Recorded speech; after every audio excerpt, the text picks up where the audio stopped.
Kusang sumuko sa mga otoridad, bitbit ang kanyang baril noong Pebrero 5, 2026 ang isang dating miyembro ng Communist Terrorist Group o CTG na may kaugnayan sa CPP-NPA sa mga otoridad sa ilalim ng pamumuno ni Police Colonel Harold Daggett L. Bruno, Provincial Director ng Nueva Ecija Police Provincial Office o NEPO bilang bahagi ng patuloy na pagsisikap ng lalawigan para sa kapayapaan at seguridad. Ang sumukong individual ay kinilalang si Miguel Reyes, 52 taong gulang, isang magsasaka at residente ng San Jose City, Nueva Ecija. Siya ay dating kaanib ng Josefino Corpus Command bilang miyembro ng Sandatahang Unit Propaganda o SYP at nagsilbi bilang squad leader na nag-ooperate sa lalawigan ng Nueva Ecija. Sa isinagawa pagsuko, kusang isinuko ng dating CTG member ang isang unit ng improvised o gawang bahay na kalibre 38 revolver at 3 bala ng kaparehong kalibre. Naging matagumpay ang naturang pagsuko sa pangunguna ng 2nd Provincial Mobile Force Company o PMFC NEPO, katuwang ang San Jose City Police Station at iba't ibang municipal police station sa Nueva Ecija. Gayon din ang suporta ng iba't ibang unit ng PNP, AFP at intelligence agencies. Isinagawa ang aktibidad sa 2nd PMFC NEPO Headquarters, Barangay San Juan, San Jose City, Nueva Ecija. Ayon kay Police Colonel Bruno, handa ang NEPO na tulungan ang mga individual na taus-pusong pinipili ang kapayapaan at isang legal na pamumuhay, habang nananatiling matatag laban sa mga patuloy na nagsusulong ng karahasan at pananakot.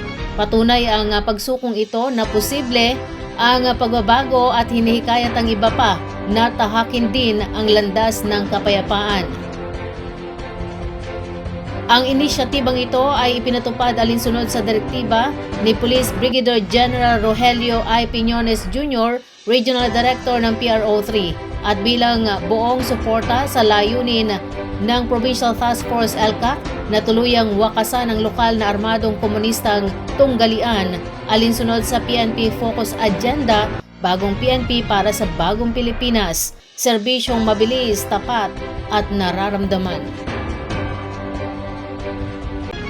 Pinusasa ng pulisya ng Cabanatuan ang isang lalaki matapos umano itong maaktuhan ng ilegal na nagtatapon ng basura sa gilid ng kalsada sa gawin ng Villaluz Subdivision, Barangay Mabini Homesite sa Cabanatuan City, dakong alas 5:14 ng umaga kamakailan.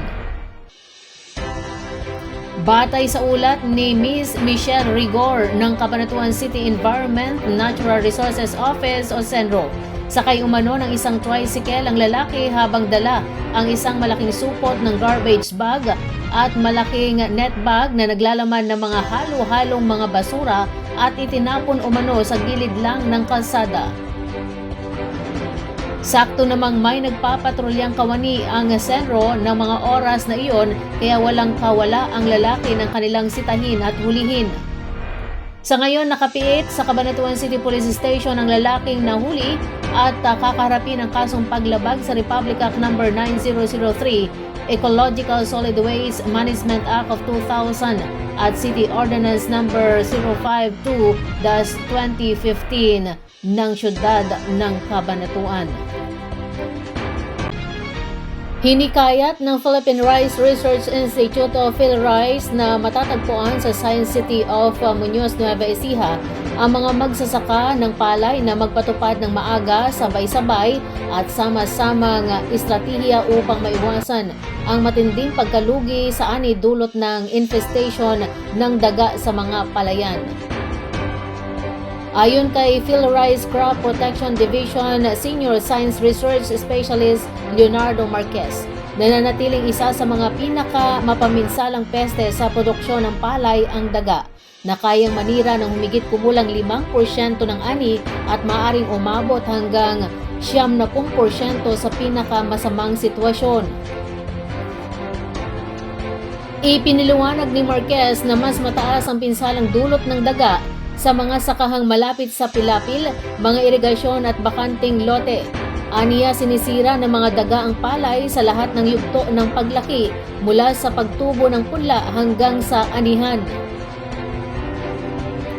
Dagdag pa niya, mabilis dumami ang populasyon ng daga kapag may sapat na pagkain at tirahan, kung saan ang isang babaeng daga ay maaaring makapagsilang ng hanggang 510 supling sa loob lamang ng 10 buwan sa kanais-nais na kondisyon.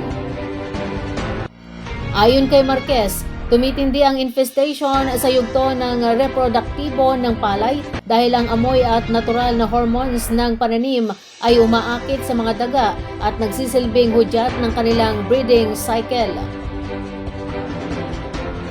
Hinimok niya ang mga magsasaka na maging mapagmatsyag sa mga maagang palatandaan ng infestation gaya ng bakas ng paa ng daga habang naghahanda ng lupa, mga lungga sa gilid ng pilapil at paninilaw o pagkaputol ng mga supli ng palay na kalaunay nagiging kulay kayumanggi.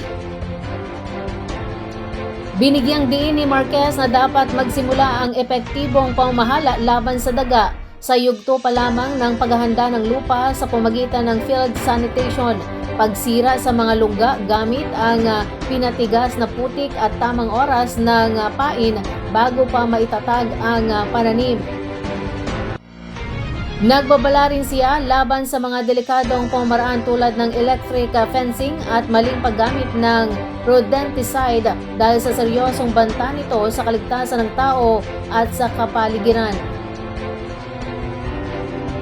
Binigyang diin ni Marquez na mas epektibo ang integrated at sama-samang pamaraan tulad ng sabayang pagtatanim, pinaigting na panghuhuli sa simula ng breeding season at koordinadong aksyon ng magkakatabing sakahan kumpara sa magkakahiwalay na pagsisikap.